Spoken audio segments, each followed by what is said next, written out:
बस होस्टेस को लेकर मैं एक रूम में आ गया और फिर दरवाज़ा बंद करके मैंने उसका काम पूरा कर दिया।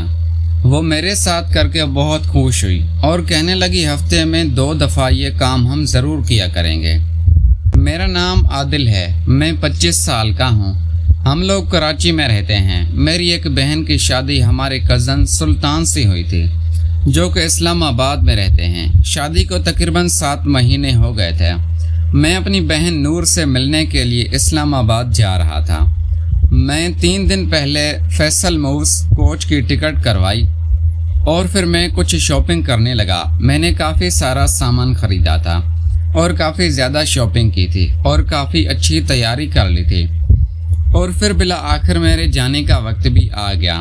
मैंने सब घर वालों को खुदा हाफिज कहा और अपना सामान लेकर बस स्टैंड पर आ गया। टिकट क्योंकि मेरे पास पहले से ही मौजूद थे, क्योंकि टिकट मैंने 3 दिन पहले ले ली थी। बस चंद ही मिनट गुजरे थे कि सब सवारियां बस में सवार होना शुरू हो गई। मैं अपनी टिकट हाथ में लेकर जैसे बस में सवार होने लगा तो मैंने अंदर देखा बस होस्टेस बहुत ही खूबसूरत खड़ी हुई थी जो मेरी टिकट देख रही थी। मैंने जब उसे टिकट दी तो मेरी नज़र उस पर से हट ही नहीं रही थी। उसने टिकट चेक करके मुझे वापस पकड़ा दी, लेकिन मैं था कि उसकी सूरत देखते हुए गुमसा हो गया था। अब पीछे लंबी लाइन लगी हुई थी और मैं वहां पर खड़ा मदहोश हो गया था। फिर वो बस होस्टेस कहने लगी सर आप अंदर आ जाएं और अपनी सीट पर बैठ जाएं। मैंने कहा ओ सॉरी, मैं चलता हुआ अपनी सीट पर आकर बैठ गया। थोड़ी देर के बाद बस इस्लामाबाद के लिए कराची से रवाना हुई। अब क्योंकि मेरी जो सीट थी वो बस के एन सेंटर में थी, अब क्योंकि बस होस्टेस बिल्कुल ड्राइवर के बराबर वाली सीट पर बैठी थी, मैं सोच रहा था कि कैसे उसको बुलाया जाए और उसको दोबारा देखूं। फिर मैंने बेल बजाई तो वही लड़की मेरे पास आई और कहने लगी जी सर कहें। तो मैंने उससे कहा कि क्या मुझे 1 गिलास पानी मिल सकता है। तो उसने कहा जी सर मैं अभी लेकर आती हूँ। और फिर वो थोड़ी देर बाद पानी का गिलास लेकर आ गई और इसी तरह पूरी रात सफ़र भी होता रहा और मैंने बहाने बहाने से उसको बुलाता भी, कभी पानी पीने के बहाने तो कभी कुछ मंगवाने से बहाने। अब वो लड़की मुझे समझ गई थी कि मैं कुछ ज़्यादा ही उसे चीज़ें मंगवा रहा हूँ। और फिर सुबह हो गई, लेकिन अभी इस्लामाबाद पहुँचने के लिए 3 से 4 घंटे बाकी थे। फिर मैंने दोबारा पानी मांगा तो इस बार दूसरी वाली लड़की आई तो मैंने उससे आराम से कहा तुम अपनी दोस्त को नहीं भेज सकती। उसने कहा जी। मैंने कहा अपनी दोस्त को भेजो। तो वो वापस अपनी सीट पर आकर बैठ गई और फिर उसी लड़की को दोबारा मेरे पास भेजा। फिर मैंने उससे कहा कि मुझे पानी पीना है। फिर उसने मुझे पानी पिला दिया। तो वो लड़की भी मुझ में दिलचस्पी ले रही थी और बार बार मुझे मुड़कर भी देख रही थी और मुस्कुरा भी रही थी। खैर इतना खूबसूरत सफ़र मेरी ज़िंदगी का पहला सफ़र था। सफ़र तो मैंने बहुत किए थे लेकिन ये बहुत खूबसूरत था। बिला आखिर हम लोग इस्लामाबाद पहुंच गए। अब मैं जैसे ही बस से उतरा तो वो लड़की भी उतरकर साइड पर खड़ी हुई थी।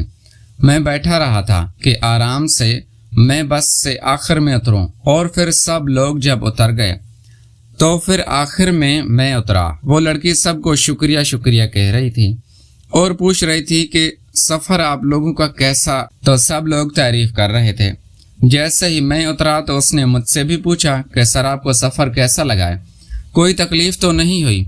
मैंने फ़ौरन उसकी तरफ देखा और मैंने कहा कि मेरी ज़िंदगी का सबसे खूबसूरत सफ़र है और ऐसा सफ़र मैं बार बार करना चाहता हूँ। फिर मैंने उसे कहा कि आपका नाम क्या है। तो उसने कहा मेरा नाम अरीबा है। मैंने कहा बहुत खूबसूरत नाम है और आप भी बहुत प्यारी हो।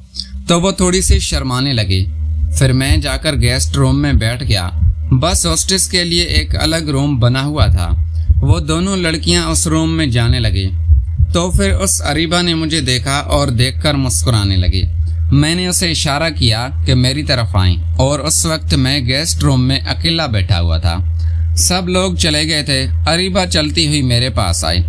मैंने कहा अरीबा आप बहुत खूबसूरत हैं। तो वो शर्माने लगी और मुस्कुराने लगी, कहने लगी अब इतनी भी खूबसूरत नहीं हो। मैंने कहा आप मुझसे पूछें कि कितनी खूबसूरत हैं। फिर मैंने उससे काफ़ी देर बातें करता रहा اور پھر بالآخر میں نے اس کا فون نمبر لے لیا اور پھر میں نے اپنی بہن کے گھر پر آ گیا۔ میں اپنی بہن سے ملا اور اپنی بہنوئی سے بھی ملا۔ ملنے کے بعد میں نے ناشتہ کیا کیونکہ میری بہن نے ناشتہ پہلے سے بنایا ہوا تھا، کیونکہ میں اپنے بہنوئی اور بہن کو بتا کر کراچی سے نکلا تھا، اور بہنوئی تو بعد میں تھا، پہلے میرا کزن تھا، اس کا نام سلطان تھا۔ پھر میں نے ناشتہ کیا، اس کے بعد وہ روم میں آ کر میں نے اریبہ کو کال ملائی۔ اریبہ نے کال نہیں اٹھائی۔ پھر میں نے دوبارہ کال کی تو اس نے دوبارہ بھی کال نہیں اٹھائی۔ پھر میں نے اس کو میسج کیا کہ میں عادل ہوں، کبھی کچھ دیر پہلے ہی آپ سے نمبر لیا تھا، کراچی سے میں آیا تو تھا۔ پھر تھوڑی دیر بعد اس کی کال آ گئی، شاید وہ نیو نمبر دیکھ کر مجھ سے بات نہیں کرنا چاہتے تھے۔ خیر میری اور اس کی بات چیت شروع ہو گئی اور میں کافی دن وہاں اسلام آباد میں لاہور اس سے میری بات ہوتی رہتی تھی۔ کافی دن کے بعد میں اسلام آباد سے کراچی کے لیے ٹکٹ بک کروائی، اور ٹکٹ بھی اسی گاڑی کی بک کروائی تھی جس میں اریبہ جاب کرتی تھی، اور پھر میں آ کر بیٹھ گیا گاڑی میں۔ بہت زیادہ میں نے بہانے سے اریبہ سے محبتیں بھی کی اور اس کو تنگ بھی کیا، مگر وہ مجھ سے خوش تھی کیونکہ جس طرح میں اسے پسند کرتا تھا وہ بھی مجھے پسند کرتی تھی۔ پھر اگلے دن ہم لوگ کراچی پہنچ گئے۔ میں نے اسے بتایا کہ میرا گھر بالکل پاس ہی ہے، تم چاہو تو میرے پاس آ سکتی ہو۔ اس نے کہا کہ اتوار والے دن ہماری چھٹی ہوتی ہے، تو میں تو اتوار کو گھر جاؤں گی، بلکہ آپ کے پاس آؤں گی۔ میں نے کہا ٹھیک ہے۔ پھر میں نے ایک دوست کو کہا کہ یار مجھے ایک روم چاہیے۔ اس نے کہا ہاں ہمارا ایک گھر خالی پڑا ہوا ہے۔ پھر میں نے اس سے اس گھر کی چابی لے لی اور پھر بالآخر اتوار کا دن آ گیا، اور پھر میں نے اریبہ کو کال کی۔ اریبہ نے بتایا کہ میں فلاں جگہ پہ ہوں۔ پھر میں اسے پک کرنے کے لیے چلا گیا۔ پھر میں نے اریبہ کو پک کیا اور پہلے ایک ہوٹل میں لے گیا، وہاں ہم نے اچھے سے ناشتہ کیا، کافی پی۔ اس کے بعد میں اریبہ کو اپنے دوست کے اس گھر میں لے گیا۔ اریبہ مجھ سے کہنے لگی کہ عادل یہ تو مجھے کہاں لے کر آئے ہو؟ میں نے کہا کچھ نہیں، تم مجھ سے تنہائی میں بات کرنی ہے۔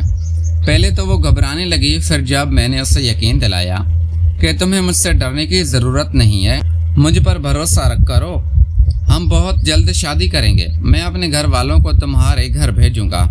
پھر وہ ریلیکس ہو گئی۔ پھر میں اس سے لے کر ایک روم میں آ گیا، وہاں ایک بہت خوبصورت سا بیڈ بچھا ہوا تھا۔ پھر ہم دونوں وہاں جا کر بیٹھ گئے اور ایک دوسرے کے خاندان کے بارے میں ایک دوسرے کو بتانے لگے، اور پھر آہستہ آہستہ میں اریبہ کے قریب ہوتا گیا، اور پھر اریبہ کا میں نے دوپٹہ اتار کر رکھ دیا۔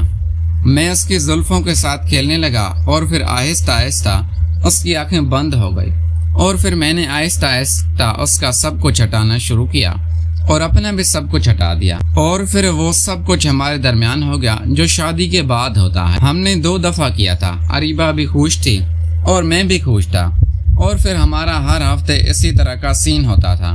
وہ چھٹی کر کے آتی تھی اور میں اسے اپنے دوست کے گھر پہ لے جاتا تھا، اور خوب ایک دوسرے کو سکون پہنچاتے تھے۔ مہینے میں ہماری 3 سے 4 ملاقاتیں ہو جاتی تھی، اور ہم ہر اتوار کو 2 دفعہ ایک دوسرے کو سکون پہنچاتے تھے۔ اور پھر ایک دن اچانک ہی اریبہ کی کال آئی اور وہ رو رہی تھی۔ میں نے وجہ پوچھی تو اس نے کہا کہ میرے گھر والوں نے میری شادی پکی کر دی ہے، اور اب عادل تم مجھے بھول جاؤ، اور پھر اریبہ کی شادی ہو گئی۔